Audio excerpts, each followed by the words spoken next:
ఈ రోజే సబ్స్క్రైబ్ చేయండి మీ ఫేవరెట్ షోస్ చూడండి. అర్ధరాత్రనక అపరాత్రనక ఈ తిరుగుళ్ళేంటే? ప్రేమలో పడ్డాక పెళ్లి కుదిరాక ఇలాగే ఉంటుంది.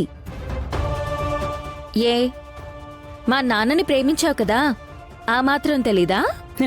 తెలీదే. ఎందుకంటే నీలాగా నేను బరి తెగించి తిరగలేదు. అపూర్వ, ఏంటా మాటలు? కూతురుతో మాట్లాడే పద్ధతిదేనా?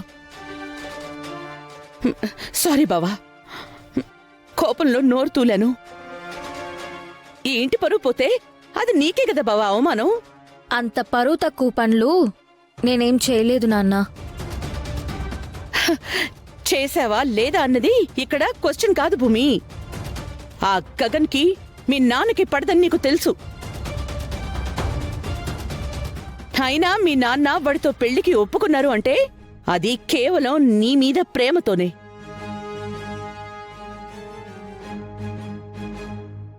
నువ్వు చెప్పాల్సిన అవసరం ఏమీ లేదు పిన్ని, అది నాకు తెలుసు. తెలుసు కదా, అయితే ఇది కూడా తెలుసుకో. వాడితో విచ్చలవిడిగా తిరగడం మానుకో. నా హద్దులు నాకు తెలుసు, అవన్నీ నువ్వు చెప్పాల్సిన అవసరం లేదు పిన్ని. హద్దు హద్దంటే అసలు నీకు అర్థం తెలుసా? పెళ్లికున్న ఆడపిల్ల గుమ్మం దాటి బయటికి వెళ్ళకూడదు అని అనాదిగా మనకొస్తున్న ఆచారం. ఎందుకు ఆచారం పెట్టారో అసలు తెలుసా? పొరపాటున పీటల మీద పెళ్లి ఆగిపోతే ఆ పిల్ల ఆ అబ్బాయితో బయటికి బాగా బాగా తిరుగుతూ ఉంటుందని, అలాంటి అపవాదు రాకూడదని.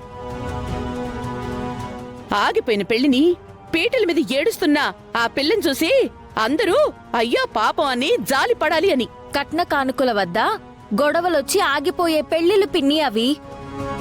వాటికి మా పెళ్లికి సంబంధమే లేదు. ఎందుకు లేదనుకుంటున్నావు? మీ నాన్నకి శత్రువైన గగన్ని నువ్వు ప్రేమించావు. నీ ప్రేమ కంటే తన శత్రుత్వమే ఎక్కువ అనుకుంటే మీ నాన్నని అవమానించడానికైనా పీటల మీద పెళ్లి ఆపేయచ్చు కదా.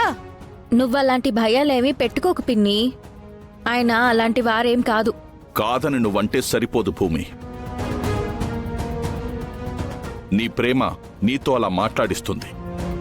ఏమో, నన్ను అవమానించడానికి వాడు పెళ్ళి ఆపేయొచ్చేమో. ఆ భయం నాకు ఉందమ్మా. మీ నాన్న చెప్తున్నాకైనా నీకు అర్థమైందా భూమి? మా భయాలు మాకుంటాయేమా?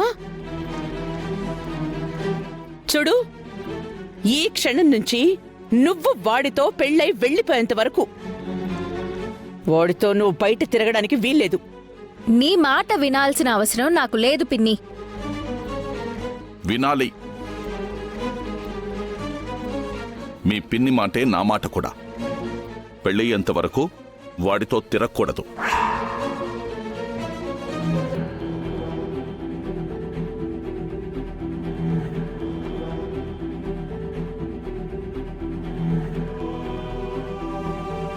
చూడు, మీ నాన్న పెళ్లికి ఒప్పుకున్నారు కదా అని మధ్యలో నేను కూడా అడ్డు పెట్టడం లేదు కదా అని నీకు నచ్చినట్టు ఆడతాను అనుకుంటే ఈ అపూర్వ చూస్తూ ఊరుకుంటుందనుకుంటున్నావా?